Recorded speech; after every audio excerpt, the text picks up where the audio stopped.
Hello বন্ধুরা, ভালোবাসার সকল রকমের গল্প পেতে এক্ষুনি আমাদের খোকনস ফিল্ম চ্যানেলটি সাবস্ক্রাইব করে পাশে থাকা বেল আইকনটি বাজিয়ে দিও। সজোরে একটা থাপ্পড় পড়ে তুবার গালে। তুবা ঘাড় ঘুরিয়ে দেখে থাপ্পড়দাতা আর কেউ নয়, তার সদ্য বিয়ে করা স্বামী মিস্টার নাইম। তুবা কিছু বুঝে ওঠার আগেই নাইম বলল, শরীর দেখে ইমপ্রেস করার চেষ্টাও করবে না কখনো। এখন ওটা গায়ে দিয়ে চুপচাপ রুম থেকে বেরিয়ে যাও। তুবা তাড়াতাড়ি নিজের দিকে তাকালো আর লজ্জায় পড়ে গেল। শরীরের কিছু অংশ বোঝা যাচ্ছে।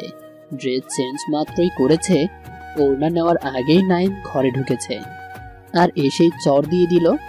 তুবা কিছুক্ষণ লজ্জায় লাল হয়ে থাকার পর বলল, আমি বাজারে মেয়ে না যে টাকার জন্য ইমপ্রেস করব, তাছাড়া আপনার মতো লজ্জা না যে মানুষের গোপন অঙ্গের দিকে তাকাবো। আর ঘরটা আপনার না যে আমি বেরিয়ে যাব, বেরোনোর হলে আপনি যান। নাইম তুবার কথায় প্রচন্ড ক্ষেপে যায়। তুবাকে ধাক্কা দিয়ে ফেলে দেয় মেঝেতে। তুবা শব্দ করে। নাইম খেয়াল করে তুবার পেট দেখা যাচ্ছে। দ্রুত গিয়ে তুবার বাহু চেপে ধরে, অন্য হাত দিয়ে মুখ চেপে ধরে বলল, যার শরীরের প্রতিটি পার্ট উপভোগ করে রেখেছি তাকে নতুন করে কি ভোগ করব? তুবা চোখ বন্ধ করে ফেলে, ঘৃণাতে মুখে শুধু বলল, জানোয়ার একটা। নাইম এটা আরো রাগ করে। 5 আঙ্গুলের নখ তুবার বাহুতে গেঁথে দেয় আর রাগে ফোঁস করতে করতে বলল, জানুয়ারি তো, সেই জন্য প্রমাণ রেখে যাচ্ছে শরীরটাতে। তুবা ব্যথায় অস্থির হয়ে যাচ্ছে। সেদিকে ভ্রুক্ষেপ নেই নাইমের, শুধু দাঁত দিয়ে তুবার গলায় কয়েক জায়গায় কামড় বসিয়ে দেয়। এমন ভাবে কামড় দিয়েছে যেন রক্ত পড়ে যাবে যে কোনো মুহূর্তেই। এরপর তুবাকে আবারও ধাক্কা দিয়ে দূরে সরিয়ে দেয়। চুপচাপ উঠে বেডে শুয়ে পড়ে নাইম। আর তুবা ব্যথার যন্ত্রণাতে সারাটা রাত কাতরাতে থাকে। সারা রাত নাইমকে অমানুষ জানোয়ার বলে গালি দিতে থাকে।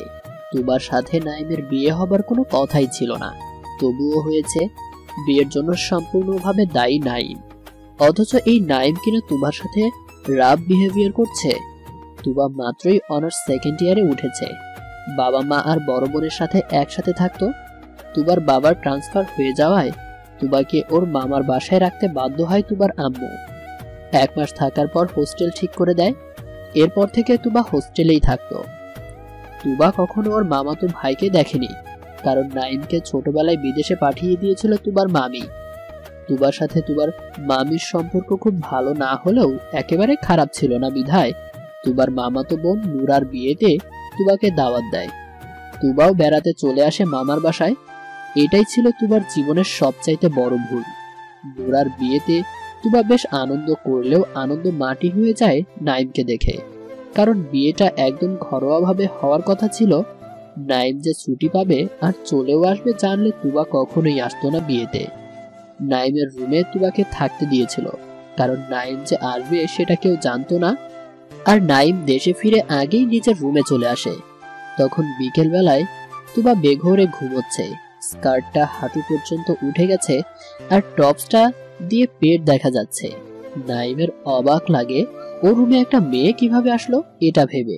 নাইমের কান টেনে ধরে নুরা আর বলে, তুই বড় হয়ে গেছিস, কিন্তু কখন কি করতে হয় সেটা জানিস না। সরি আপু, আমি বুঝতে পারিনি। এখন তো বুঝছিস, তাও কেন ওর দিক থেকে চোখ সরাচ্ছিস না? নাইম চোখ ঘুরিয়ে নিয়ে আস্তে করে দরজা লাগিয়ে দেয় আর বোনকে জিজ্ঞেস করে, কেউ আমার ঘরে কিসের জন্য? ছোট ফুপির ছোট মেয়ে, মা দাওয়াত দিয়েছে তাই এসেছে। ওড়ে ওঠা আর নিচের ঘরে পাঠিয়ে দাও। ঠিক আছে, তুই আপাতত আমার ঘরে যা। নাইম চলে আসলেও তুবার চেহারাটা বারবার নাইমের চোখে ভাসছে। কেন জানি মনে হচ্ছে অনেক দিনের পরিচয়, কিন্তু কিছুতেই মনে করতে পারছে না। নাইমের ফোনের স্ক্রিনে প্রিয়তমার নাম্বার ভেসে ওঠে। নাইম তুবার চিন্তা দূর করে প্রেমিকার সাথে কথা বলতে ব্যস্ত হয়ে পড়ে। সন্ধ্যায় নুরা ঘরে ঢুকে। তুবা তখনও ঘুমে। নুরা তুবার মাথায় টোকা দেয়। তুবা উঠে বসে। নুরা তখন বলে, ঘুমানোর সময় স্কার্ট পরে ঘুমাস কেন? আর গায়ে চাদর টেনে ঘুমালে তোর প্রবলেম কি? কেন আপু, কি হয়েছে? আহ্লাদি গলায় তুবা জিজ্ঞেস করে। কি আবার হবে? নাইম এসেছিল। তুবা চমকে উঠে। নাইম তো আসার কথা ছিল না, তাহলে হঠাৎ আসলো কেন? তাড়াতাড়ি ওড়না টেনে নিয়ে নিজেকে ঢেকে ফেলে আর নুরাকে বলে, আপু আমি তাহলে হোস্টেলে চলে যাই, আমার এখানে থাকতে ভয় করবে। নাইম কি বাঘ নাকি ভাল্লুক? আশ্চর্য তো। তুই নিচের ঘরে থাকবি 2 দিন। তুবা মাথা নাড়ায় আর উঠে পড়ে, সবকিছু ঠিকঠাক করে গুছিয়ে নেয়, তাড়াতাড়ি করে নিচে রুমে চলে আসে। রাত 8টার দিকে মনে পড়ে গোসলের কাপড়গুলো বারান্দায় শুকাতে দেওয়া ছিল, ওগুলোতে আনতে ভুলে গেছে তুবা। তাড়াতাড়ি করে কাপড় আনতে চলে যায়। দরজাতে যেই নক করে ঢুকতে হয় সেটা ভুলে গেছে। দরজা খুলে অবাক হয়ে দাঁড়িয়ে যায় তুবা। নাইম শুধুমাত্র হাফ প্যান্ট পরে কানে ইয়ারফোন লাগিয়ে নাচছে। তুবা নাইমের এমন অবস্থা দেখে পিছু ফিরে চলে আসার সময় নাইম জিজ্ঞেস করে, কি আপু, কিছু বলবে? হঠাৎ নাইম পেছনের দিকে ঘুরে দেখে তুবা দাঁড়িয়ে। নাইমকে দেখে তুবা দৌড়ে নিচে নেমে যায় আর হাঁপাতে হাঁপাতে নুরার সামনে গিয়ে বলে, আপু, সর্বনাশ হয়ে গেছে, আমার কাপড়গুলো তো ভাইয়ার ঘরের বারান্দায়। আরে ধুর, ওগুলো আমি তোর ঘরে দিয়ে আসলাম না। সব দিছো, কিন্তু একটা ছোট কাপড় পরে গেছে মনে হয়। কি বলিস? ঠিক আছে, চল আমার সাথে, নিয়ে আসতে হবে। নাইম ঘরে শুয়ে আছে, তখন নুরা ঢুকে বলে, অলওয়েজ শুয়েই থাকবি নাকি বাইরে কিছুক্ষণ করে হলেও বেড়াবি? তোমাদের শহর কি ঘোরার মতো শহর? হ্যাঁ, বাইরে থাকতে থাকতে দেশ তো ভালো লাগবেই না। বাইরে পাঠিয়েছিলে কিসের জন্য? এখন মেনে নিতেই হবে। এই তো বা, বারান্দায় আমার কিছু জিনিস আছে, নিয়ে আয় তো। বলে তুবাকে ডাক দেয় নুরা। তুবা সংকোচ করে ঘরে ঢুকলেও তাড়াহুড়ো করে বারান্দায় গিয়ে কাপড় নিয়ে নুরার সামনে আসে। নুরাকে তখন নাইম বলে, ও আচ্ছা, ও তাহলে মেইড। নুরা চোখ দুটো বড় করে নাইমের দিকে তাকালো। ততক্ষণে তুবা বেরিয়ে গেছে। তুবার খুব খারাপ হয়ে যায়। কেউ কখনো ওকে মেড বলবে ও ভাবতে পারেনি। নুরা নাইমকে ধমক দিয়ে বলল, ওকে তুই মেইড বললি কেন? আমি ভালো করে জানি ওর কাপড় ছিল ওগুলো। ন্যাকামি করে তোমাকে কেন ডাকতে হবে? আমি কি ওকে খেয়ে ছেড়ে দেবো নাকি? বড় বোনের সামনে কি যাতা বলছিস? আশ্চর্য তো, আমরা এই সুযোগে যদি সামান্য কথাকে ফান হিসেবে দেখতে না পারি তো আধুনিক হয়ে লাভ কি হলো? আধুনিকতার নামে নোংরামি বন্ধ কর নাইম। বিদেশে সবকিছু ওপেন, তাই দেশে এসে স্বভাব চেঞ্জ করি, কিভাবে বলো? নুরা ভালো করেই জানে নাইমের সাথে তর্ক করা বৃথা, তাই চলে আসে তুবার ঘরে। এসে দেখে তুবা মুখ চেপে কান্না করছে। নুরা তুবার মাথায় হাত দেওয়ার সাথে সাথে ভয়ে কুঁকড়ে যায় তুবা। নুরাকে দেখে শান্ত হয়। নুরা তুবাকে বলল, তুই কি পাগল নাকি? ও তোর সাথে ফাজলামো করেছে। আপু, আমি কাল সকালে চলে যাব, ওনাকে আমার খুব ভয় করে। কেন? তুবা চুপ হয়ে যায়, পরে বলল, উনি বিদেশি, বিদেশিদের আমার ভয় লাগে। উফ, তোরা সবগুলোই ঢঙ্গি। আমাকে তো ভয় পাইয়ে দিয়েছিলে। কাল বিয়ে শেষ হবার পর চলে যাস, ওকে? তাই হবে। কিরে তুবা, তুই কোথায় যাবি বলছিস? তুবার মামি হঠাৎ রুমে ঢোকে। তুবাও চমকে যায় কথা শুনে। ওহ মামি, আপনি? আমি তো ভয় পেয়ে গিয়েছিলাম। যেখানে যাবি যাস, পরশুর আগে যাবি না কিন্তু। কেন মামি? নুরার বিয়ে ঘরোয়াভাবে হবে বলে আত্মীয় ডাকিনি, ওকে একা পাঠাতে পারবো না। আমি আর তোর মামা যাব ও বাড়িতে, তোকে ঘর গোছাতে হবে আর কি। কিন্তু নাইম ভাইয়া আছে যে। তুবার চোখে মুখে বিস্ময়। ও কাল থাকবে না বলছে, ওর বন্ধুর জন্মদিনের পার্টিতে যাবে। তুবা মনে মনে ভাবছে, জন্মদিন না ছাই, যাবে তো গার্লফ্রেন্ডের সাথে ডেটে। মামিকে সান্ত্বনা দিয়ে বলল, আচ্ছা মামি, থাকবো। এই না হলে ভালো মেয়ে, নুরার বিয়ের পর তোর জন্য পাত্র খুঁজবো, থাম। তুবা একটু লজ্জা পেয়ে উঠে চলে যায়। নুরার বিয়ে খুব সিম্পল ভাবে সম্পন্ন হয়, কারণ নুরার বিয়ে বারবার ভেঙে যেত। কারণটা আজও অজানা বলেই গোপনে বিয়ে ঠিক করে বিয়ে দিয়ে দেয় নুরার পরিবার। বিয়ে শেষ হওয়া মাত্রই নাইম পার্টিতে যাবে বলে বেরিয়ে যায়। নুরাকে সহ তুবার মামা মামিও যায়। তুবা আর একজন কাজের মেয়ে ঘর পাহারায় থাকে। কাজের মেয়ের উপর তো আর পুরো ভরসা করা যায় না, সেজন্যই তুবাকে রেখে যাওয়া। তুবা কি আর জানতো একা থাকা তার জন্য কাল হয়ে দাঁড়াবে? রাত 1টার দিকে কলিং বেলের শব্দে তুবা লাফিয়ে ওঠে। লেহেঙ্গা খুলতে শুরু করেছিল মাত্র, সবকিছু গোছাতে গিয়ে সময় হয়নি ড্রেস চেঞ্জ করার। ওড়নার সেফটি পিন খোলা মাত্রই কলিং বেল বাজে। তুবা ওড়নাটা পেঁচিয়ে দরজার কাছে গিয়ে দেখার চেষ্টা করে কে এসেছে। দুটো ছেলেকে দেখে তুবার খুব ভয় পায়। দরজা না খুলে দাঁড়িয়ে থাকে হাঁ হয়ে। বাইরে থেকে আওয়াজ আসে, দরজা খোল প্লিজ, নাইমের অবস্থা ভালো না। তুবা ভয় কাটিয়ে দরজা খুলে দেয়। নাইম ঘরে ঢুকে টলমল ভাবে ভেতরে এসেই তুবার গায়ের উপর ঢলে পড়ে। নাইমের বন্ধু বলল, ভাবি আমি গেলাম, ও আজ একটু বেশি গিলে ফেলেছে, সাবধানে থাকবেন। তুবা অবাক হয়ে গেল, ওকে ভাবি ডাকলো কেন? আর এই ছেলেটা কিভাবে ঘরে নিয়ে যাবে সে চিন্তায় মাথায় ঘুরপাক খাচ্ছে। কাজের মেয়ে রিনা এসে দরজা লক করে দেয় আর তুবাকে বলল, চলেন আপা, ওনারে ঘরে রেখে আসি। তুবা রিনাকে বলল, একাই দিয়ে আসি ওনাকে। তুবা কষ্ট করে নাইমকে ঘর পর্যন্ত নিয়ে আসে। নাইমকে বেডে শুইয়ে দিতে গিয়ে নিজেও নাইমের উপর পড়ে যায়। নাইম নিজে থেকেই ছাড়িয়ে নিয়ে চলে আসবে ভেবে উঠতে যাবে, তখনই নাইম আরো শক্ত করে তুবাকে জড়িয়ে ধরে। তুবা ভয়ে কান্না জুড়ে দেয়, করুণ কণ্ঠে বলল, আমার সাথে প্লিজ কিছু করবেন না আপনি, ছাড়ুন না আমাকে প্লিজ। নাইম আরো শক্ত করে ধরে তুবাকে, বলল, প্লিজ রাইসা, আমাকে ছেড়ে যেও না, আমি তোমাকে ছেড়ে বাঁচতে পারবো না। বলে তুবাকে অসংখ্য চুমু দিতে শুরু করে নাইম। তুবা যতই ছাড়াতে চাচ্ছে, নাইম ততই তুবাকে রাইসা ডাকছে আর সারা শরীর ছুঁয়ে দিচ্ছে। একটা সময় তুবার ওড়না সরিয়ে দেয় নাইম। তুবাকে অজস্র চুমু দিতে শুরু করে। তুবা ছাড়ানোর জন্য ছটফট করতে শুরু করে। লেহেঙ্গা সরে গিয়ে পেট বেরিয়ে গেছে তুবার। পেটে হাত ঘোরাতে শুরু করে নাইম।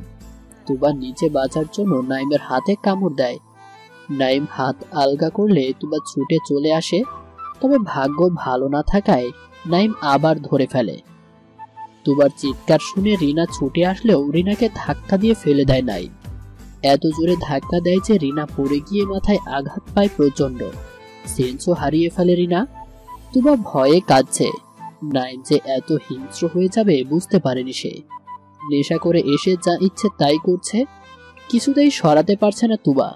তুবাকে আবার নাইম বেডে ফেলে দিয়ে নিজেও তুবার উপর লাফ দেয়। তুবা ব্যথায় মা বলে চিৎকার করে। নাইম জোর করে সারা রাত নিজের পুরুষত্ব খাটায় তুবার উপরে। এত অত্যাচার সহ্য করতে না পেরে অজ্ঞান হয়ে যায় তুবা। বেলা 10টায় নাইমের ঘুম ভাঙে। নিজেকে তুবার সাথে অন্তরঙ্গ অবস্থায় দেখে মাথায় যেন আকাশ ভেঙে পড়ে। তুবাকে সব ড্রেস ঠিক করে পরিয়ে দেয়, নিজেও ট্রাউজার পরে নেয়। তুবাকে কয়েকবার ডাকার পরও সেন্স ফিরে পায় না তুবা। নাইম পাশে থাকা গ্লাস থেকে তুবার চোখে মুখে পানি ছিটা দেয়। তারপরেও না উঠায় নাইম খুব চিন্তায় পড়ে যায়। গালে আস্তে করে থাপ্পড় দিতে শুরু করে। নিজের উপর নিজের রাগ লাগছে, কিভাবে এমন নিচু কাজ সে করতে পারলো। তুবার কিছুক্ষণ পর সেন্স ফিরে আসে। নিজেকে নাইমের কোলে দেখতে পেয়ে নাইমকে ধাক্কা দিয়ে উঠে যেতে গিয়ে দুর্বলতার জন্য পড়ে যায়। খাটের কোনায় হালকা আঘাত পায় আবারও। নাইম তাড়াতাড়ি তুবার মাথা চেপে ধরে বলল, বেশি লাগেনি তো? তুবার ঘৃণা হচ্ছে খুব। নাইমের গালে থাপ্পড় দিয়ে বসে, চেঁচিয়ে বলল, জানোয়ার কুত্তা, ছাড় আমাকে। নাইমের ইগোতে খুব লাগে।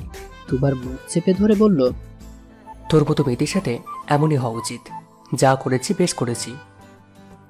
তুবা নাইমের থেকে নিজেকে ছাড়িয়ে নিতে চাইলেই নাইম আরো শক্ত করে ধরে তুবাকে আর বলল, রাতে নয় মাতাল ছিলাম, কিছু মনে নেই, এখন আরেকবার হয়ে যাক তাহলে। তোর মাকে সব বলে দিব তুই কত জানোয়ার হয়ে গেছিস। লোকে ঠিকই বলেছিল তুই বিদেশে গিয়ে নারীখোর হয়ে গিয়েছিস। নাইম তুবার মুখ আরো বেশি করে চেপে ধরে বলল, আমার নামে বাজে কথা বলাটাকে, তুই নিজে যে শোভনের সাথে প্রেম শুরু করেছিস সেটাকে কি বেশ্যাগিরি হিসেবে দেখবো? শোভন আমার প্রেমিক না, ফ্রেন্ড ছিল। কথাটা শেষ না হবার আগেই নাইম থাপ্পড় দেয় তুবাকে। বেডের সাথে চেপে ধরে বলল, একজনের স্ত্রী হয়ে আরেকজনের সঙ্গে রাত কাটাতে তোর খারাপ লাগে না? আমার বেডে শুয়ে তোর খারাপ লাগছে তাই না? তুবা বুঝতে পারছে না নাইম কি বলছে, তাই জিজ্ঞাসু ভাবে বলল, আমি কারো স্ত্রী না, আমার নামে যা শুনেছেন সব মিথ্যা অপবাদ। নাইম তুবার চুলের মুঠি ধরে বলল, যদি প্রমাণ করতে পারি তোকে সেদিনই খুন করব। এদিকে নাইমের ফোনে বারবার রিংটোন বাজছে। নাইমের আম্মু বারবার ফোন দিচ্ছে, নাইম ইচ্ছে করেই ধরছে না এতক্ষণ। নাইম ভালো করেই জানে রিনা সব বলে দিয়েছে, সেজন্যই বারবার ফোন আসছে। নাইম ফোন অফ করে দেয়। তুবা আস্তে করে উঠে দাঁড়ায়। নাইম উপরে গিয়ে তুবাকে পেছন থেকে জাপটে ধরে পেটে খামচিয়ে দেয় আর বলল, রাতটা তো সারা জীবনের স্মৃতি, আজ ওটা মনে করে তুই কাঁদবি আজীবন। হিংস্র পশু আপনি। আগেও ঘৃণা করতাম, এখন থেকে আরো বেশি ঘৃণা করব। তুবা ব্যথায় হাঁটতে পারছে না, তবুও টলমল ভাবে নিচের ঘরে নেমে আসে। বেডের উপর বসে কাঁদতে শুরু করে। কেন আমাকে এই বাসায় রেখে গেলে মা? এই পশুর সাথে কাটানো মুহূর্তগুলো কিছুতেই ভুলতে পারছি না। কিভাবে বেঁচে থাকবো আমি? হঠাৎ মনে হয় মরে যাওয়াই ভালো হবে ভেবেই একটা ওড়না দিয়ে ফ্যানের সাথে ফাঁস তৈরি করে তুবা। তুবার গালে জোরে থাপ্পড় দেয় নাইম। এরপর বুকে জড়িয়ে ধরে বলে, তোর মাথা ঠিক আছে? কি করতে যাচ্ছিলি তুই? তোর কিছু হয়ে গেলে আমার কি হবে ভেবে রেখেছিস? তুবা নাইমকে সরিয়ে দেয় আর চিৎকার করে বলল, নরপশুর খাদ্য হবার চেয়ে নিজেকে শেষ করে দেওয়া ভালো। নাইম খুব শান্ত গলায় বলল, দেখো, যা হবার হয়ে গেছে। তখন আমি মাতাল ছিলাম, না বুঝে করে ফেলেছি। এর জন্য তোমার ক্ষতি কেন করবে? তোমার মা বাবার কি হবে ভেবে দেখেছ? তুবা অন্যদিকে তাকিয়ে চুপ করে বসে পড়ে। নাইম বুঝতে পারছে তুবার সাথে অন্যায় করেছে সে। এমনটা সে করতে চায়নি, যদি না বন্ধুরা ওয়াইনের বোতলে উত্তেজক ট্যাবলেটটা না মিশিয়ে দিত। ট্যাবলেট মেশানোর কথা আগে জানলে কখনোই ওয়াইন খেত না সে। আফসোস করতে করতে তুবার হাত ধরে নাইম। মাথা নিচু করে বলল, বিয়ে করা ভাই, তবু সুইসাইড করো না। কখনো না, করার হলে তখনই করতাম। নাইম বুঝতে পারে তুবা সব ভুলে গেছে। নাইম তুবার চোখে চোখ রেখে বলে, তখন হয়নি, এখন হবে। আজ তোমাকে বিয়ে করব। আমার তোমাকে অপছন্দ না। বিয়ে করলে তুমি সুখেই থাকবে। আর যদি মনে হয় আমার সাথে থাকবে না, সেপারেশন নেবে, আপত্তি নেই, দিয়ে দেব। তুবা বলল, একটা ধর্ষককে বিয়ে কখনোই করব না। দেখো তুবা, এই ঘটনা রিনা জানে, ও 5 কান করবে। তুমি তো জানোই মেয়েরা রেডিও, যা হয় তার ডবল গুজব ছড়ায়। সমাজ এত বাজে, আবার প্রবলেম হবে না, হবে তোমার। কটু কথা শুনতে শুনতে তুমি বেঁচে থেকেও মৃত্যু হয়ে যাবে। সেজন্যই মরে যাওয়াই ভালো। মৃত্যু কখনো সমাধান হতে পারে না। যদি তাই হতো তো আত্মহত্যা মহাপাপ হতো না। তুবা উঠে দাঁড়ায়, দৌড়ে রুম থেকে চলে যেতে চায়। তখন নাইম দৌড়ে গিয়ে তুবাকে আটকায় আর বলল, ভালোভাবে বিয়ের প্রস্তাব দিলাম, না শুনে কাজটা ভালো করলে না। এর শাস্তি তুমি পাবে। জোর করে বিয়ে করবো তোমাকে। তুবা জোর করে বলে, আমার লাশকে বিয়ে করিয়েন। নাইম তুবাকে আবারও থাপ্পড় দেয় আর বলে, মরার কথা তুই বলবি না। তোকে মরতে হলে আমার হাতেই মরতে হবে। নাইমের আম্মু মিসেস রেবেকা বেগম তখনই তুবার ঘরে এসে উপস্থিত হয়। নাইমের উদ্দেশ্য বলল, তোকে জন্ম দিয়ে ভুল করেছি। আম্মু, এটা আমাদের দুজনের বিষয়, তুমি না করিও না প্লিজ। বাড়িটা এখনো তোর বাবার। আমার স্বামীর বাড়িতে বাড়াবাড়ি কিছু হবে আর আমি চুপ করে বসে থাকবো? তো থাকো তোমার বাসায়, তুবাকে নিয়ে অন্য জায়গায় থাকবো। আপনার সাথে কোথাও যাব না। ছাড়ুন আমাকে আপনি। তুবা আবার রেগে কথাটা বলল। নাইম ওর আম্মুর সামনেই তুবাকে বুকের মাঝে চেপে ধরে ফিসফিসিয়ে বলল, বেশি বাড়াবাড়ি করো না, নইলে কাল রাতে সিসিটিভি ফুটেজ বের করবো। গোটা দুনিয়া দেখার আগে তোমার বাপ মা দেখবে। তুবার চোখ দুটো নিচের দিকে তাকিয়ে বলল, ছি। নাইম তুবার হাত ধরে বাইরে নিয়ে যেতে চাইলেই তুবার মামি তুবাকে বলল, বাইরে যাস না, তোরা বস, তোদের বিয়ের ব্যবস্থা বাড়িতেই করছি। তুবা প্রথমে না চাইলেও বিয়ে করতে বাধ্য হয়। এত কিছুর পর বাসর রাতে ঢুকে নাইমের থাপ্পড় খেয়ে তুবার ঘৃণা আরো বেড়ে যায়। বিয়ের পরদিন ঘুম থেকে উঠে কোনো রকম শাওয়ার নিয়ে বেরিয়ে আসে তুবা। নাইম তখনও ঘুমিয়ে আছে দেখে দরজা খুলে বাইরে বের হয়। বিয়ের পর নতুন বউয়ের ভেজা চুল, গলায় আদরের চিহ্ন, এ যেন সোনায় সোহাগা। নুরা এসেই তুবাকে বলল। তুবা হঠাৎ গলায় ওড়না দিয়ে ঢেকে দেয় আর মনে মনে ভাবছে, এটা ভালোবাসার চিহ্ন নাকি অত্যাচারের চিহ্ন, তা যদি বুঝতে। মুখে কিছু না বলে মুখ মলিন করে দাঁড়িয়ে থাকে। অতঃপর বলল, আমি হোস্টেলে ফিরে যেতে চাই, প্লিজ। প্লিজ আটকাবেন না আপু। তুই এবারের বউ হতে আগে থেকে চাইতিস, আর আজ যখন তোর উদ্দেশ্য সার্থক তখন তুই চলে যেতে চাইছিস। তুবার মামা কথাটা বলল। তুবা মাথা নিচু করে বলল, তখন আপনার ছেলে আমাকে ভালোবাসতো, আমিও তাকে পছন্দ করতাম, কিন্তু এখন তাকে ঘৃণা করি।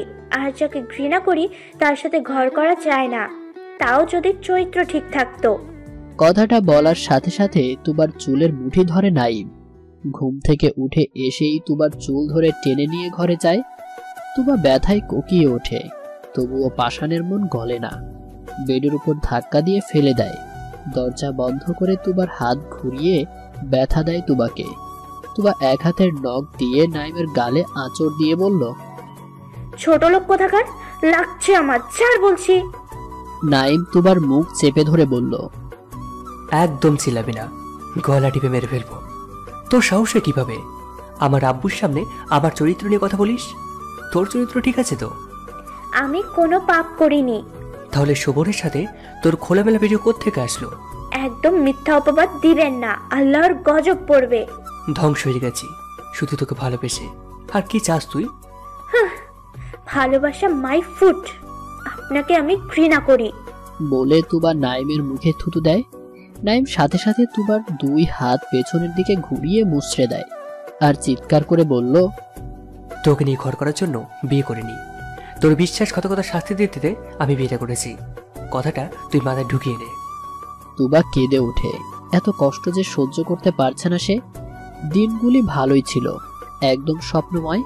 লুকিয়ে লুকিয়ে তুবার হাসি দেখা, তুবাকে ভয় দেখানো, তুবার ভয় পেয়ে চিৎকার করা, বিশেষ করে তুবার বেনি করা চুল ধরে টানা। তুবার নাকটা খাড়া, উজ্জ্বল শ্যামলা চেহারা, চোখ দুটো গভীর কালো, ঘন চোখের পাপড়ি, ঠোঁট চিকন সরু, ঠোঁটের কোনায় ছোট্ট একটা তিল। সবকিছু মিলিয়ে তুবাকে প্রথম থেকে পছন্দ করতো নাইম, কিন্তু কখনো মনের কথা বলা তো দূরে থাক, সব সময় তুবাকে শাস্তির ব্যবস্থা করে দিত নাইম। বেশিরভাগ খুনসুটি হতো নানুর বাড়িতে, কারণ তখন দুই পরিবার একসাথেই থাকতো। একবার তুবা ঘুমিয়েছিল, তখন তুবার চুলে বেনি গেঁথে বেনিটাকে দড়ি দিয়ে ফ্যানের সাথে বেঁধে রাখে নাইম। তুবা ঘুমিয়ে আছে দেখে তুবার মুখে দূর থেকে জোর করে পানি মারে। তুবা লাফিয়ে ওঠে ঘুম থেকে। উপরে চুল বাঁধা আছে, খেয়াল করেনি। প্রচন্ড ব্যথা পাই মাথায়। নাইম তুবার কান্না দেখে পালিয়ে যায়। তখন মেয়েটার চুলে কয়েকদিন পর্যন্ত ব্যথা ছিল। নাইম অবশ্য এই জন্য অনেকগুলো মারও খেয়েছিল ওর মায়ের কাছে। ফাজিল হবে তাই বলে এমন দুষ্টমি কিনে মানা যায়? কথাগুলো ভেবে তুবা মুচকি হাসে। এরকম ফাজিলের সাথে তার বিয়ে হবে কখনোই ভাবেনি সে। হ্যাঁ, ফাজিল না শয়তান হয়ে গেছে। আগেকার অন্যায়গুলো মেনে নেওয়া যায়, কিন্তু এখনকার অন্যায়গুলোর ক্ষমা হয় না। ছাদের এক কোণে ওয়াইনের বোতল হাতে দাঁড়িয়ে আছে নাইম। কয়েক ঢোক গিলে ফেলেছে। নেশা করতে হবে যে, নইলে বউ পেটাবে কিভাবে? আগে থেকে খারাপ পথে পা বাড়িয়েছিল, আর এখন পুরোপুরি খারাপ হয়ে গেছে।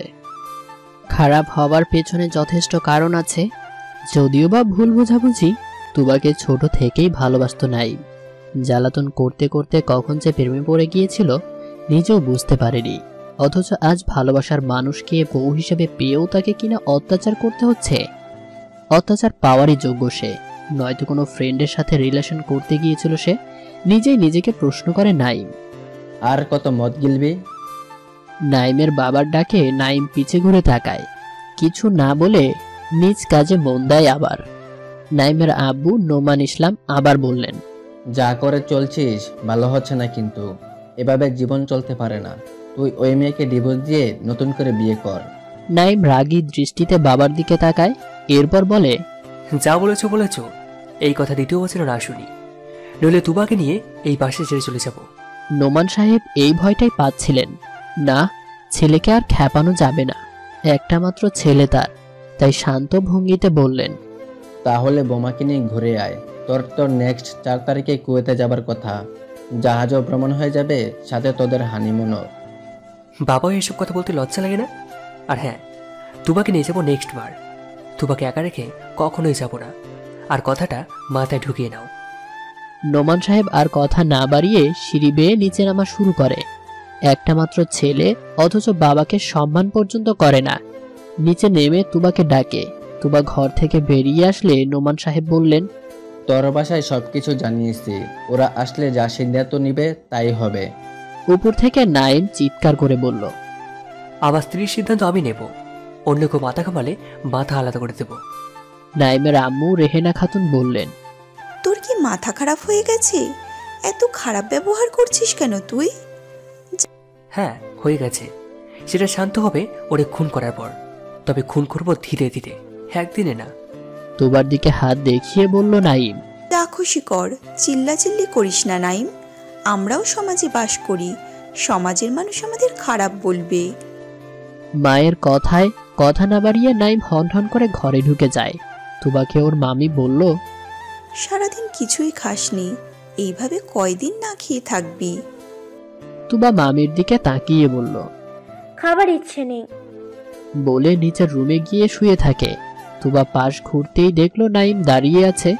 তুবা তাড়াতাড়ি উঠে বসে, ভয় পেয়ে গেছে এক প্রকার।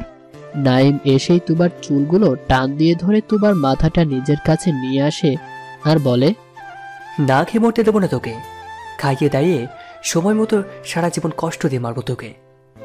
খাবো না আমি, ছাড়ুন আমাকে, লাগছে আমার।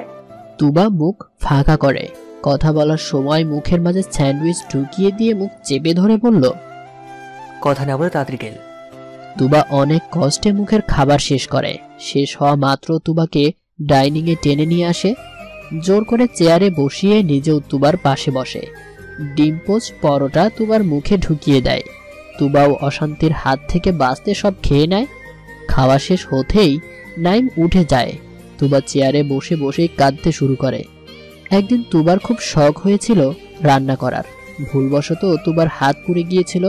সাথে সাথে নাইম তুবার হাত মুখে নিয়ে চুমু দিয়েছিল, যেন তুবার চেয়ে নাইমকেই বেশি লেগেছিল। অথচ আজ সেই নাইম মারতেও দ্বিধা করে না। পুরনো অতীত মনে করে তুবার কান্নার পরিমাণ বেড়ে যায়।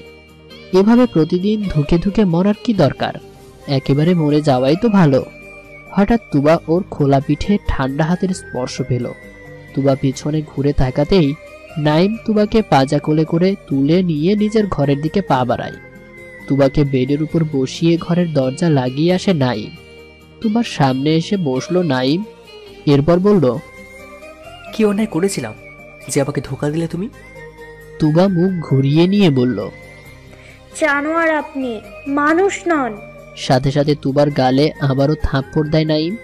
হ্যাঁ, আমি জানোয়ার, তোকে ভালোবেসে জানোয়ার হয়ে গেছি আমি। পকেট থেকে সিগারেট আর লাইট বের করে। একসাথে 3টা সিগারেট ধরায়। সবগুলো একসাথে টানে আর ধোঁয়াগুলো তুবার মুখে ছাড়ে। তুবার সিগারেট গন্ধ সহ্য হয় না, কাশি উঠে যায়। তবুও নাইম একে একে 1 ডজন সিগারেট টানে আর তুবার শাস্তির ব্যবস্থা করে। একসময় কাশতে কাশতে অস্থির হয়ে পড়ে। তখন নাইম সিগারেট খাওয়া বন্ধ করে। ততক্ষণে তুবার অবস্থা খারাপ, শ্বাসকষ্ট হচ্ছে খুব। ভোরে ঘুম থেকে ওঠে তুবা, দেখে নাইম ওকে জড়িয়ে ধরে ঘুমিয়ে আছে।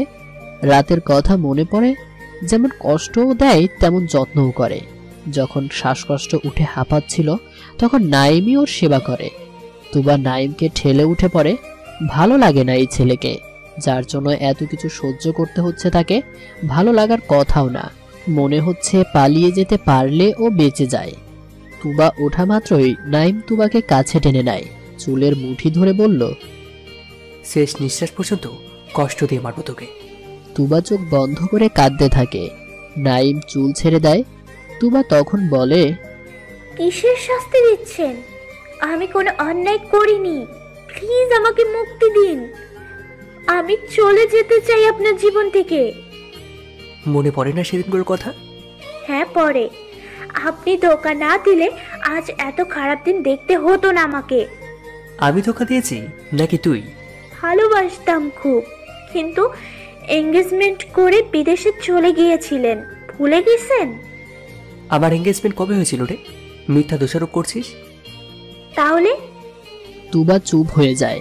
নাইম মিথ্যে বলে না, তাহলে কি তাকে ধোকা দেওয়া হয়েছিল? যেন নাইমের জীবন থেকে সরে যায়। তুবাকে চুপ থাকতে দেখে নাইম বলে, চুপ করে আছিস কেন? তুই নিজের দোষ থাকতে আমার উপর দোষ চাপিয়ে দিচ্ছিস, তাই না? না, আমি যা শুনেছি সেটাই বলেছি মাত্র। তুমি আমার সাথে সব সময় দুষ্টুমি করতে আর বকা খেতে। আমি খুব এনজয় করতাম সম্পর্কটা ছিলই ঝগড়া করার। জানো, যখন থেকে বুঝতে শিখি তখন থেকেই তোমার প্রেমে পড়েছিলাম। নাইম চোখ বন্ধ করে ভাবতে থাকে হারানো দিনের কথাগুলো। একবার তুবাকে একা পেয়ে তুবার ঘরে ঢুকে দরজা লাগিয়ে দেয় নাইম। তুবা ভয়ে কাঁপছিল নাইমকে দেখে। নাইম তুবার গলায় আলতো স্পর্শ করে বলেছিল, আবার পড়ি, আমি তোকে কখনোই কষ্ট দেব না, আজকে থেকে শুধু ভালোবাসবো। তুবা ভয়ে চোখ বন্ধ করে ফেলে। কিছুক্ষণ পর খেয়াল করে কেউ কথা বলছে না। চোখ খুলে দেখে কেউ নেই সামনে। তুবা আশেপাশে তাকায়, ভাবছিল তুবাকে হয়তো কিস করবে। সত্যি কি নাইম এসেছিল? এমন ধাঁধা মনের মাঝে ঢুকে যায়। তখন গেটের নক করার শব্দ শুনতে পায়। নাইম ঢুকে বলে, কি রে, কি এত ভাবছিস? তুমি কি একটু আগে রুমে এসেছিলে? জেগে থেকে স্বপ্ন দেখছিস মানে? নাকি অনেক কিছু আশা করছিস মনে মনে? কি আশা করব, আজব তো। নাইম হুট করে তুবার কপালে কিস করে বলে, আমি তোকে বিয়ে করতে চাই। তুবা যেন আকাশ থেকে পড়ে। কিছুক্ষণ ভেবে বলে, পাগল হয়ে গেলে তুমি? এত কম বয়সে কে তোমার বিয়ে দিবে শুনি? কোথায় কম বয়স? আমি এবার এইচএসে দিয়েছি, আর তুই এইটে পড়িস। যাও গিয়ে মামাকে বলো, লাথি দিয়ে বিয়ের ভূত দূর করে দিবে। তোর মামাকে কেন বলা লাগবে? তুই রাজি থাকলেই হবে। তুই কি আমাকে ভালোবাসিস না বল? এভাবে বিয়ে হয় না। তুমি এমন পাগলামি করো কিসের জন্য? তুই বিয়ে করবি কিনা সেটা বল আগে। তুবা অনেকক্ষণ চুপ থেকে বলল, কিভাবে? চল আমার সাথে। তুবার হাত ধরে টেনে নিয়ে বাইরে আসে নাইম। একটা রিক্সা ঠিক করে নেয়। তুবা যেন আজ অজানার উদ্দেশ্যে যাচ্ছে। কিছুক্ষণ পর একটা বাড়ির সামনে রিক্সা এসে থামে। একজন মধ্যবয়স্ক লোক বেরিয়ে আসে। ওনাকে নাইম চাচ্চু বলে জড়িয়ে ধরে। কিছুক্ষণ পর তুবাকে নিয়ে ওনার বাসায় ঢুকে। উনি তুবার দিকে অবাকভাবে তাকিয়ে থাকে। নাইম ওনাকে বলে, আমার ফুপির মেয়ে, ওকে বিয়ে করতে চাই, নইলে কে অন্যের সাথে বিয়ে দিয়ে দেবো। উনি নাইমকে অনেক বোঝালেন যে তোমার বিয়ের বয়স এখনো হয়নি, কিন্তু নাইম বলে, বিয়ের জন্য আমার বয়স লাগে নাকি? ওরে বিয়ে করতে চাই, কারণ ওরে আমি হারাতে চাই না কখনো। আর একটা মেয়ের বিয়ের জন্য ইসলামী দৃষ্টিতে বয়স লাগে না। তোমার বাবা যদি রাগ করে তখন কি করবে? কিছুই হবে না, দেখিন, ওনার বোনেরই তো মেয়ে। অতপর নাইমের পাতানো চাচ্চু বাধ্য হয়ে ওদের বিয়ে পড়িয়ে দেয় সেদিন। নাইম দীর্ঘশ্বাস ফেলে আর বলে, বিয়ের কথা মনে পড়ে তোমার? সেদিন তোমাকে জোরপূর্বক কাছে টেনে নিয়েছিলাম। সেটা তো কোনো পাপ ছিল না তোমার। বিয়ে করাবো তুমি আমার। অনেক আগে থেকেই তুমি আমার বৈধ স্ত্রী। তোমার রাগ অনেক কমে আসে নাইমের উপর থেকে। সত্যি তো, অল্প বয়সে আবেগের বশে চাচ্চুর পরিবারের সামনে কবুল বলে বিয়ে পড়েছিল সে। তাহলে তো ওদের মাঝে কোনো পাপ কাজ হয়নি। কিসের জন্য তাহলে নাইমের উপর রাগ করে আছে সে? দিনগুলো কাটছিল বেশ। মৌখিক বিয়ের পর থেকে নাইম তুবাকে বউ ভাবা শুরু করে, কিন্তু ওভাবে কখন কাছে যাওয়া হয়নি। দুজনেরই কি লজ্জা লাগতো একে অপরকে দেখে। লুকোচুরি খেলার মতো একে অপরের চোখাচোখি হলেই লজ্জায় লাল হয়ে যেত। একটা মাস এভাবেই পার হয়ে যায়। তুবার দাদু মারা যায়। তুবাকে বাধ্য হয়ে দাদুর বাড়ি যেতে হয়। শেষবার তুবা নাইমের দিকে তাকালো। নাইম ঠোঁটের ইশারায় চুমু ছেড়ে দেয়। তুবা লজ্জায় চোখ বন্ধ করে ফেলে। কিছুক্ষণ চোখ বন্ধ রাখার পর তুবার চোখ দিয়ে অঝরে পানি ঝরা শুরু করে। কেন জানি তুবার খুব খারাপ লাগছিল। হয়তো নাইমের সাথে আর কখনো দেখা হবে না, এই ভয় মনের ভেতর চেপে রেখে দাদুর বাড়ির উদ্দেশ্যে রওনা দেয়। কিছুদিন পর নাইমের আব্বু নোমান সাহেব নাইমকে ডেকে ছাদে নিয়ে গেলেন। মুখটা একদম গম্ভীর করে রেখেছেন। নাইম ভয় ভয়ে জিজ্ঞেস করে, কিছু হয়েছে নাকি? এমন চিন্তিত দেখাচ্ছে কেন? একটা ঝামেলা হয়ে গেছে গ্রামে, কিভাবে যে কথাগুলো বলি। চিন্তা হচ্ছে, বলে ফেলো তাড়াতাড়ি। আমি বাবা হিসেবে বুঝি, তবাকে তুই পছন্দ করিস, তাই বলে একটা চরিত্রহীনা মেয়েকে তুই ছি ছি ছি নাইম। নাইম চিৎকার করে বলে, ও চরিত্রহীনা নয়। নিজের বোনের মেয়েকে এত নিজ কথা তুমি বলতে পারলে? গ্রামের সবাই জানে, পারলে ওর গ্রামে গিয়ে জিজ্ঞাসা করে আসিস। ও একটা ছেলে, কি যেন নাম? ও হ্যাঁ, শুভ। এর সাথে এক রুমে ধরা পড়েছে, কি বিশ্রী অবস্থায়। ছি ছি ছি নাইম, বোনের মেয়ে বলতে লজ্জা লাগে রে। কি মিথ্যা বলছো তুমি? তোমার কথা আমি বিশ্বাস করি না। একটা ছবি দেখায় নাইমকে। যেখানে তুবা অন্য ছেলের সাথে খারাপভাবে জড়িয়ে শুয়ে আছে। নাইম ছবিটা দেখা মাত্র ছাদের উপর বসে পড়ে, জোরে জোরে চিৎকার করে কাঁদতে শুরু করে। প্রতিটি কথায় তুবার উপর রাগ দেখিয়ে চিল্লাচ্ছিল। তখন নোমান সাহেব বললেন, তোমার সবকিছু থেকে মুক্ত হওয়ার প্রয়োজন। তুমি হায়ার এডুকেশনের জন্য বিদেশে চলে যাও। ওখানে গেলে ওই পাপী মেয়েকে ভুলে থাকতে পারবে। হ্যাঁ, তাই যাব। বাইরে গিয়ে মেয়েদের নিয়ে ইচ্ছে মতো ফুর্তি করব। বলে হনহনিয়ে নিচে নেমে আসে নাইম। এসে ঘরের দরজা লাগিয়ে দেয়। কয়েকটা দিন পর নাইম সত্যি বিদেশে চলে যায়। তুবার উপর শত রাগ বুকে চেপে নাইম আবার তুবার গলা চেপে ধরে, জোর করে বলে, কেন তুই স্বপনের পিছনে গিয়েছিলি? তুই একবার বললে কি তোর চাহিদা পূরণ করতে পারতাম না? তুবা নাইমের গালে থাপ্পড় মেরে দেয়। অনেক হয়েছে নাইম, আমার চরিত্র নিয়ে টানাটানি করবে না তুমি। নাইম আরো শক্ত করে তুবার গলা চেপে ধরে। তুবার কষ্টের দম বন্ধ হয়ে আসছে, কিছুই বলতে পারছে না তুবা। নাইম জোরে করে বলে, তাহলে গোটা গ্রামের লোক কি ভুল দেখেছিল, নাকি আমি ভুল দেখেছিলাম? তুই ওই স্বপনের বুকে নগ্ন হয়ে শুয়ে আছিস সেটা? তুবা এতক্ষণ নাইমের থেকে ছাড়ানোর চেষ্টা করছিল, কিন্তু এমন কথা শোনার পর হাত পা একদম ছেড়ে দেয়, চোখটাও বন্ধ করে ফেলে। নাইম বুঝতে পারে তুবার নিঃশ্বাস বন্ধ হয়ে আসছে, তাই গলা ছেড়ে দেয়। তুবা অনেক কষ্টে একটা কথা বলে, যে লোক যাচাই না করে অন্যের কথা বিশ্বাস করে সে কখনোই সুখী হতে পারে না। মিথ্যা অপবাদ কেউ দিল আর সেটা যাচাই না করে অন্যায় করেছো তুমি, এর শাস্তি তুমি অবশ্যই পাবে একদিন। নাইম একটু ভীত হয়ে উঠে বসে। সত্যি তো, সেদিন একটা ছবি দেখে যাচাই না করে চলে গিয়েছিল সে। তাহলে কি তুবার সম্পূর্ণ নির্দোষ, নাকি নিজের দোষ ঢাকতে এমন কথা বলছে সে? সত্যি তুই কোনো পরপুরুষের সাথে থাকিসনি? ছি, তুমি আমাকে কখনো ভালোবাসোনি, বাসলে মিথ্যা অপবাদ বিশ্বাস করতে না। তুই গ্রামে গিয়ে কোনো অঘটন ঘটাসনি? আমি তখন কত ছোট ছিলাম, ভুলে গেছো? ওই বয়সেই যদি অঘটন ঘটাই তাহলে এতদিন থেকে দেখছো আমাকে, এই বয়সেও নিশ্চয়ই খারাপ কাজ করে বেড়াই। তাহলে আমাকে যা বলা হয়েছিল সব কি মিথ্যা ছিল? কে বলেছে? নাইম বলতে গিয়েও বলল না, আগে বাবার সাথে কথা বলা দরকার। আচ্ছা আপু, তুমি কি আমাকে ডিভোর্স দিতে পারবে? নাইমের কথা শুনে নোমান সাহেবের মাথায় রক্ত উঠে যায়। প্রচুর পরিমাণে রেগে গিয়ে বলল, তুই আমার একটা মাত্র ছেলে বলে যা মুখে আসবে তাই বলবি নাকি? আর একটাও বাজে কথা বলবি না তুই আমাকে। তুমি যদি আমাকে না ছেড়ে যেতে পারো তাহলে তোমাকে ডিভোর্স দিতে বলো কোন সাহসে? তোবার মতো মেয়েকে এবারের বউ হিসেবে কখনো মানবো না আমি। তাই বুঝি তোমার উপর মিথ্যা অপবাদ আরোপ করছিল তখন? হ্যাঁ করেছিলাম। একটা অবৈধ মেয়েকে ছেলের বউ করা যায় না নাইম। নিজের বোনের মেয়েকে অবৈধ বলতে লজ্জা লাগে না তোমার? ও তোর ফুফুর আপন মেয়ে না, তোর ফুফু একটা জারজ মেয়েকে মানুষ করেছে। তুবা এই কথাটা শুনে মাথা ঘুরে পড়ে যায়।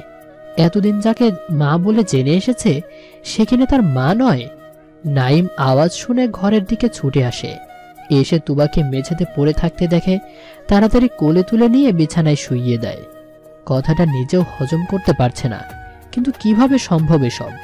কিছু না ভেবে পেয়ে তুবাকে জ্ঞান ফেরানোর চেষ্টা করতে থাকে নাইম। হাজার হোক, মেয়েটাকে একসময় খুব ভালোবাসতো, এখনো হয়তো ভালোবাসে। নইলে তুবার উপর যতই অত্যাচার করুক না কেন তুবাকে কষ্ট দিয়ে নিজেই কষ্ট পায় কেন? কিছুক্ষণ পর তুবার জ্ঞান ফিরে আসে, উঠে বসে নাইমের হাত ধরে বলল, সত্যি কি আমি জারজ? মামা এভাবে বলতে পারলো? যা হোক, তুমি আমার সাথে যাবে। কোথায়? যদি বলি জাহান্নামে তাহলেও তুমি যাবে। আচ্ছা যাব, কিন্তু এই বাসার যখন লোকেদের সঙ্গে থাকার কোনো প্রয়োজন নেই। যাদের মিথ্যে কথায় আমি আমার বিবাহিতা স্ত্রীকে ছেড়ে চলে গিয়েছিলাম, অন্তত তাদের সাথে থাকার কোনো আমার দরকার নেই। আমি আর সহ্য করতে পারছি না, আমাকে মেরে ফেলুন, আমি আর বাঁচতে চাই না বাঁচতে। নাইম তুবার কান্না থামানোর জন্য অনেক চেষ্টা করার পর আদর করতে শুরু করে। এতটা আদর যে তুবা কিছুটা সময় নাইমের ভালোবাসার ছোঁয়াতে হারিয়ে যায়। তুবা কিছুক্ষণ পর খেয়াল করে নাইমের বুকে মাথা দিয়ে শুয়ে আছে সে। নাইমের উপর সব রাগ ঝরে পড়ে এই প্রথম ভালোবেসে নাইম ওকে কাছে টেনে নিয়েছিল। ভালোবাসার মানুষ যদি কাছে ডাকে, তার ডাকে সাড়া না দিক কি থাকা যায়? মুখে একটু মুচকি হাসির ছোঁয়া। নাইম তুবার মুখে আলতো পরশ দিয়ে বলল, এখন তোমাকে বেশ সুন্দরী লাগছে। তুবার চোখ নামিয়ে নেয়। নাইমকে যে সেও ভালোবাসে। দীর্ঘদিন অপেক্ষার পর নাইম ওর কাছে ধরা দিয়েছে, কিন্তু ধরে রাখতে পারবে তো? পরক্ষণেই মনটা খারাপ হয়ে যায়। বিষণ্ণতার ছাপ চোখে মুখে ফুটে ওঠে। নাইম তুবাকে জিজ্ঞেস করে, হঠাৎ আবার কি হলো তোমার? আমি কার মেয়ে নাইম? ভুলে যাও, তুমি আমার স্ত্রী। আর কোনো পরিচয় লাগবে তোমার? যদি লাগে তাহলে তুমি তুবা, এটাই তোমার পরিচয়। তবুও। নাইম তুবার মুখে হাত দেয়, আর কথা বাড়িও না, ইশারায় বুঝিয়ে দেয়। ছোটবেলার দুষ্টুমিগুলো মন কেড়ে নিত, একটা পিচ্চি মেয়ের মুখে হাসি হৃদয় জুড়িয়ে দিত। মেয়েটা আজ বড় হয়ে গেছে, তার মায়াবী চোখের দিকে তাকিয়ে হারিয়ে যেতে ইচ্ছে হয়, কিন্তু ও অপরাধী জানার পর শুধু ওকে কষ্ট দিয়ে মারতে ইচ্ছে হতো। আর যখন জানতে পারি প্রিয়তমা সম্পূর্ণ নির্দোষ, তখন প্রিয়তমার প্রতি ভালোবাসা বেড়ে যায়। এটাই হয়তো মানুষের মন, ক্ষণে ক্ষণে বদলে যায়। হঠাৎ তুবার হাতের ছোঁয়ায় নাইমের খেয়াল ফিরে আসে। কি সব ভাবছিল ভেবে মুচকি হাসে। তুবাকে বলল, রেডি হয়ে নাও, এই বাসাতে আজই তোমার শেষ দিন। তুমি তাদের একমাত্র সন্তান, যাওয়াটা কি ঠিক হবে? হ্যাঁ, কারণ বাবা মিথ্যাবাদী। যদি তোমার বাবার বলা কথাগুলো সত্য হতো, তাহলে কি আমায় মেনে নিতে? নাইম রাগে তুবার গলা চেপে ধরে আর বলে, এরকম হলে তোমাকে মেরেই ফেলতাম। তুবার গলাটা ছেড়ে দেয়। তুবাকে রেডি হতে বলে নাইম ঘর থেকে বেরিয়ে আসে। মাকে ছেড়ে চলে যেতে পারবি? নাইমের মায়ের কথায় নাইম পিছু ফিরে যায়। যেতে তো হবেই। তুই যে তুবাকে এত ভালোবাসতিস, আগে বলিসনি কেন? বললে কি করতে? বাবার থেকে এক ধাপ এগিয়ে গিয়ে কি তুবাকে মেরেই ফেলতে? বিয়ে তো করিয়ে দিতে পারতাম। তুবাকে কি এখন আমি বিয়ে করেছি, নাকি 5 বছর আগে বিয়ে করেছি? বাবা সে বিয়ের কথা জানার পর তুবাকে আমার জীবন থেকে সরিয়ে দেওয়ার চেষ্টা করেছে, আর সম্পূর্ণ ব্যাপার তোমার কাছ থেকে চেপে রেখেছে। নইলে তোমরা তুবাকে আপুর বিয়েতে দাওয়াত দিতে না, তোমার সাথে দেখা হতো না, আর বিয়ে তো দূরেই ছিল। কিছুক্ষণ অবাক হয়ে কথা শুনে নাইমের আম্মু পরক্ষণেই বলে, তাহলে যাওয়ার আগে আমাকেও নিয়ে যাস। আগে ওকে নিয়ে যাই, তুমি যাওয়ার হলে পরে যেও। এখন প্লিজ মন খারাপ করো না। তুবাকে নিয়ে ঘর থেকে বেরিয়ে আসে নাইম গন্তব্য বন্ধুর বাসায়। সবকিছু ঠিকঠাক করে তুবাকে নিয়ে বাইরে চলে যাবে। গাড়ি থেকে নামার সময় তুবার নাম ধরে কেউ ডাকে। তুবা পেছনে ফিরে তাকাতে দেখে শোভন। তুবা এড়িয়ে যাওয়ার চেষ্টা করলে নাইম জিজ্ঞেস করে, উনি কে? তুবা ভয়ে ভয়ে বলে, ক্লাসমেট। ততক্ষণে ছেলেটা কাছে চলে আসে। এসেই নাইমের উদ্দেশ্যে বলে, আপনাকে ঠিক চিনলাম না, কে আপনি? নাইম ভ্রুকুচকে বলে, আপনি তুবাকে কিভাবে চেনেন? আরে আমি শোভন, ওর বয়ফ্রেন্ড। ওর বাসায় তো আমাদের বিয়ের কথা পাকা করে রেখেছি। নাইম তুবার দিকে তাকালো। তুবা ভয়ে চুপসে গেছে। নাইম তুবার গালে জোরে করে থাপ্পড় দেয়। তুবার দু চোখ দিয়ে জল গড়িয়ে পড়ে। মাথা নিচু করে অঝরে কাঁদছে মেয়েটা। এতটা অবিশ্বাস নিয়ে কি ঘর করা যায়? তুবাকে আবারও নিজের বাসায় এনে ইচ্ছে মতো আঘাত করে নাইম। কারণ একটাই, ছবিটা দেখা শোভন আর এই শোভন পুরোপুরি দেখতে একই রকম। তুবা যতবার কিছুই জানে না বলছে, ততবারই নাইম তুবাকে চর থাপ্পড় এমনকি ঘুষি পর্যন্ত মেরেছে। মারের চোটে মেয়েটা অজ্ঞান হয়ে পড়েছিল এতক্ষণ। জ্ঞান ফিরে আসা মাত্র কিছুক্ষণ আগের ঘটনা নিয়ে কাঁদতে শুরু করে তুবা। বাইরে প্রচুর বৃষ্টি হচ্ছে, সাথে বজ্রপাত। কিন্তু এই বৃষ্টি তুবার হৃদয় ছুঁচ্ছে না। বজ্রপাতের শব্দেও ভয় লাগছে না, শুধু বুকের মাঝে হাহাকার বয়ে চলেছে। কিভাবে একটা মানুষ এত নির্দয়ভাবে মারতে পারে? অনেকটা কষ্ট করে তুবা উঠে দাঁড়ায়। আয়নার সামনে নিজেকে একবার দেখে নেয়। গালে থাপ্পড় দেওয়ার জন্য রক্ত জমাট বেঁধে গেছে। নাকের নিচে রক্ত জমে আছে, হাতে কালশিটে পড়েছে কালো হয়ে। গলাতে কামড়ে দেওয়ার দাগ, গায়ের রং পর্যন্ত বিবর্ণ হয়ে গেছে। এভাবে কি একটা মানুষ বাঁচতে পারে? কষ্ট করে বাথরুমে গিয়ে শাওয়ার ছেড়ে দেয়। গায়ে পানি পড়াতে জ্বলছে শরীরটা। তারপরও গোসল সেরে দিয়ে ফ্রেশ হয়ে বেরিয়ে আসে। জায়নামাজ বিছিয়ে নামাজ শেষ করে কোরআন শরীফ পড়ে একটু। কিছুক্ষণ পড়ার পর নিজেকে আর ধরে রাখতে পারে না। কান্নার জল গড়িয়ে পড়ছে। স্বামীর অবিশ্বাস নিয়ে কিভাবে সে ঘর করবে। কিছুক্ষণের মাঝে নাইম ঘরে ঢুকেই তুবাকে মুখ খারাপ করে গালি দিয়ে বলে, তোর মতো কখনো নামাজ হবে না, পবিত্র কোরআন শরীফ তোর হাতেও রাখা যাবে না। বলে তুবার সামনে থেকে কেড়ে নেয় নাইম। তুবা শুধু একবার বলল, আমি সজ্ঞানে কখনো পাপ করিনি নাইম। তাহলে কি অজ্ঞান হয়ে শোভনের বিছানায় গিয়েছিলি? আম্মু শুধু শোভনের সাথে বিয়ে ঠিক করে রেখেছিল, কিন্তু বিশ্বাস করো আমি ওকে মোটেও পছন্দ করতাম না। তাহলে ওর বিছানায় গিয়েছিলি কেন? নাইম প্লিজ বিশ্বাস করো আমাকে। তোকে বিশ্বাস করা আর পতিতা যদি বলে সে নিষ্পাপ, তাহলে একই কথা হবে। তুবা শুধু উচ্চারণ করে। ছি। অন্যদিকে তাকিয়ে মুখ ঘুরিয়ে নেয় তুবা। ঘৃণা হচ্ছে তার, খুব ঘৃণা হচ্ছে নিজেকে, ঘৃণা হচ্ছে নাইমকে যে কিনা অন্যের কথা বেশি বিশ্বাস করে। তুবা উঠে দাঁড়ায়, ঘর থেকে বেরিয়ে যেতে লাগলে নাইম পায়ে পাড়া দেয়। এতে তুবা পা পিছলে পড়ে যায়, মাথাটা কেটে গিয়ে ব্লাড বের হতে শুরু করে। নাইম তুবাকে ওভাবেই ফেলে রেখে বেরিয়ে যায়। আবার নিচে নেমে দেখে ফুপু দাঁড়িয়ে আছে। দেখেও না দেখার ভান করে বেরিয়ে যায় বাসা থেকে। তুবার আম্মু তুবাকে নিয়ে হসপিটালে আসে। মেয়েটা নিজের না হলেও বড্ড আদরের। এই বাসাতে এসে মেয়েটাকে এত নির্যাতন সহ্য করতে হচ্ছে দেখে মায়ের চোখে জল গড়িয়ে পড়ে। 24 ঘন্টা পর তুবার জ্ঞান ফিরে আসে। মাথায় 5টা সেলাই পড়েছে, অনেকটাই কেটে গিয়েছিল। এতক্ষণ ঘুমের ঔষধ দিয়ে ঘুম পাড়িয়ে রাখা হয়েছিল, নইলে কাটা জায়গাগুলোতে অনেক পেইন হতো। জ্ঞান ফিরে মায়ের হাত বুকে জড়িয়ে কান্না করছে মেয়েটা। তুবার আম্মু তুবার মাথায় হাত রেখে বলল, নাইম যতই খারাপ হোক তুমি ওর সংসারেই থেকো, তুমি ওকে সহ্য করে নিও, কারণ ও তোমার স্বামী। তুমি যদি ওকে ছেড়ে যেতেও চাও তাহলে সমাজ তোমাকে খারাপ বলবে। মেয়েরা স্বামীর ঘরে ঢুকে বউ হয়ে আর বের হয় লাশ হয়ে। যদিও তুমি অনেক ভালো একটা মেয়ে, তবুও কপালে দোষ পড়লে তোমাকে নিয়ে বাজে কথা বলতে খারাপ মানুষদের বাঁধবে না। সমাজ কি বললো সেটাই দেখবে আম্মু, আমার সুখটাও কি দেখবে না?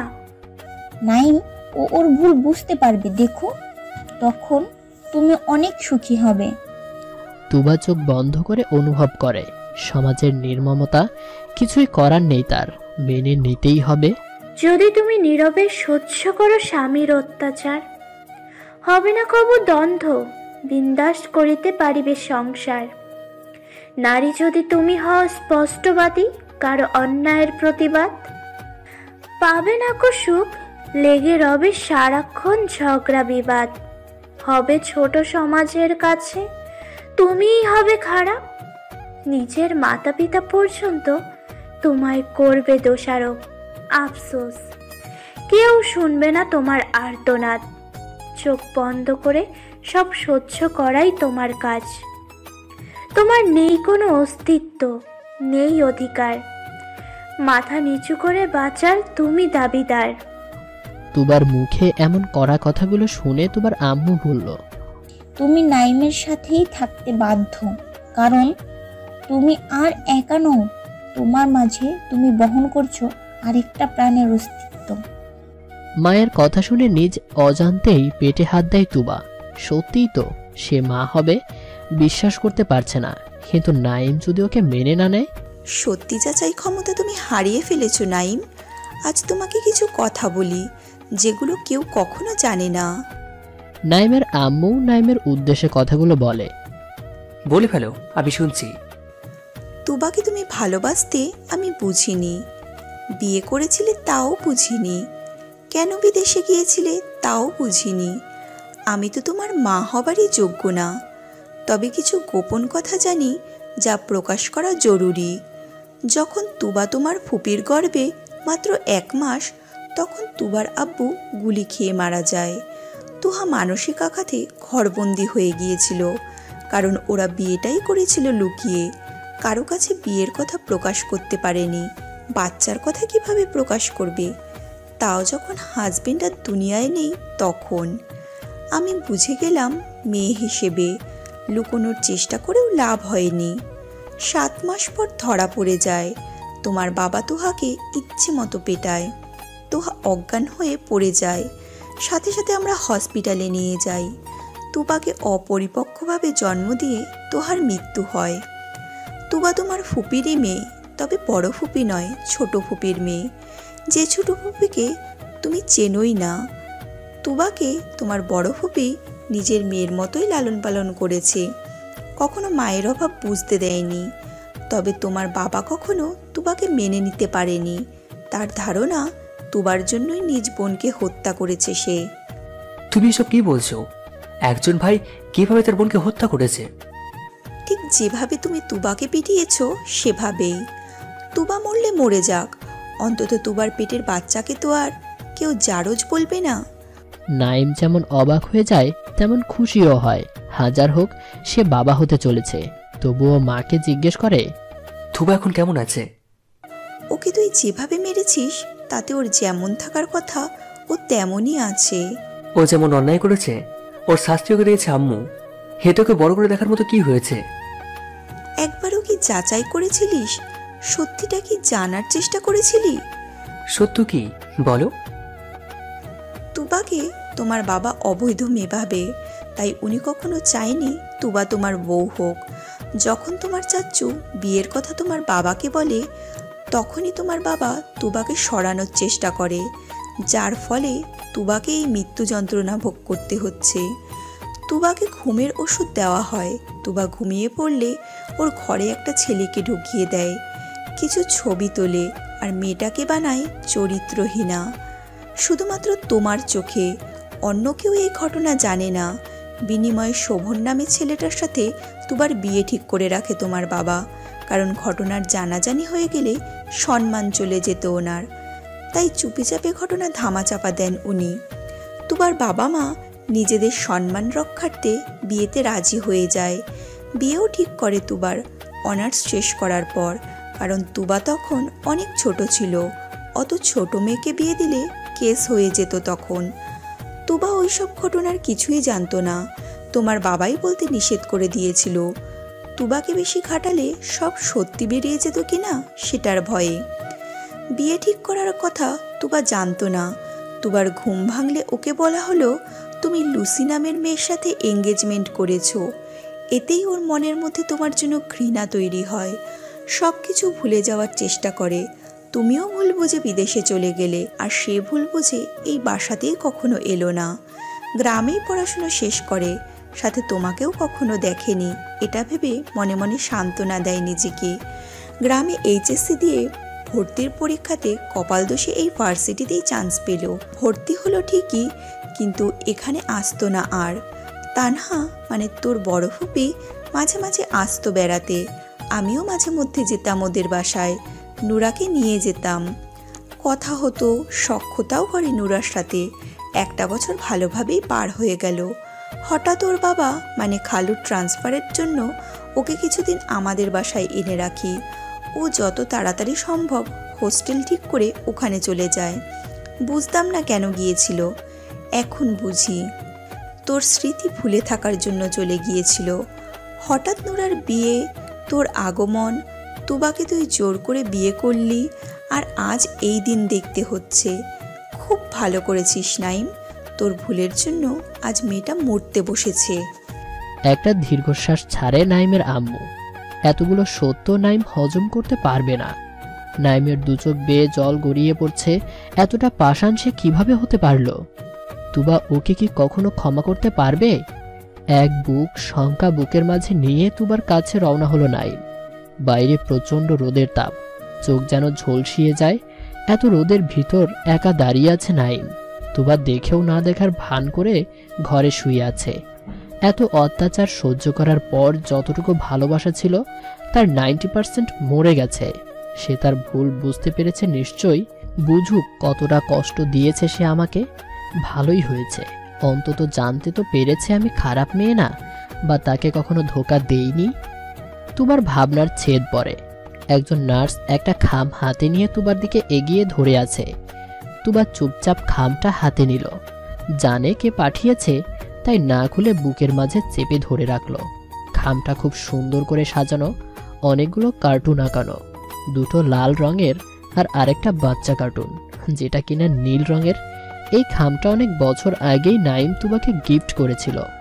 তুবা জিজ্ঞেস করেছিল, দুটো লাল একটা নীল কেন? লাল দুটো তুই আর আমি, আর নীলটা আমাদের বাচ্চা। বলেই নাইম খিলখিল করে হাসছিল। তুবা নাইমের মাথায় গাঁটটা মেরে বলেছিল, আমি তো নিজেই এখনো বাচ্চা। দূর হ পাগলি, তুই জানিস দাদুর বিয়ের সময় দাদুর বয়স ছিল মাত্র 10 বছর। নানির বয়স কম ছিল তো আমার কি? তুমি কি বলতে চাচ্ছ আমি এক্ষুনি বাচ্চা মা হব? নাইমের শয়তানি হাসি দিয়ে পালিয়ে যায়। তুবা রাগ করে খামটা নাইমের টেবিলের উপর রেখে চলে যায়। এত বছর পর তুবা খামটাকে দেখে যতটা না অবাক হয় তার চেয়ে বেশি আনন্দিত হয়। নাইম এতটা বছর একটা খাম পর্যন্ত আগলে রেখে দিয়েছে।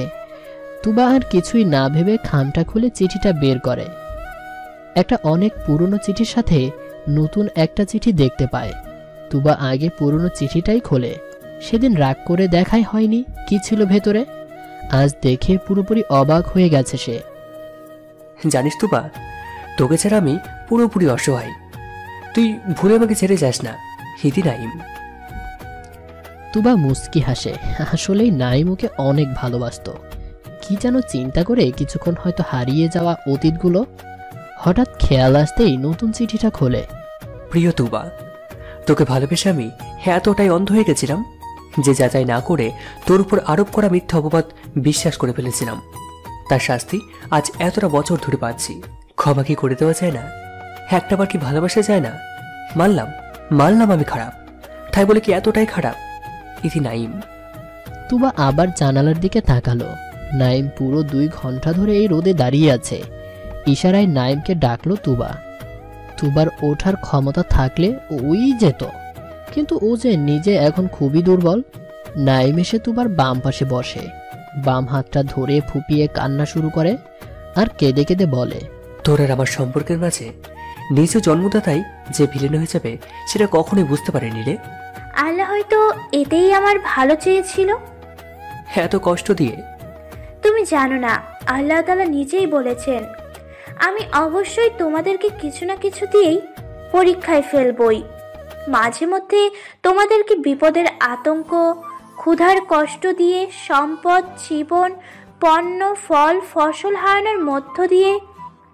আর যারা কষ্টের মধ্যেও ধৈর্য নিষ্ঠার সাথে চেষ্টা করে তাদেরকেও সুখবর দাও।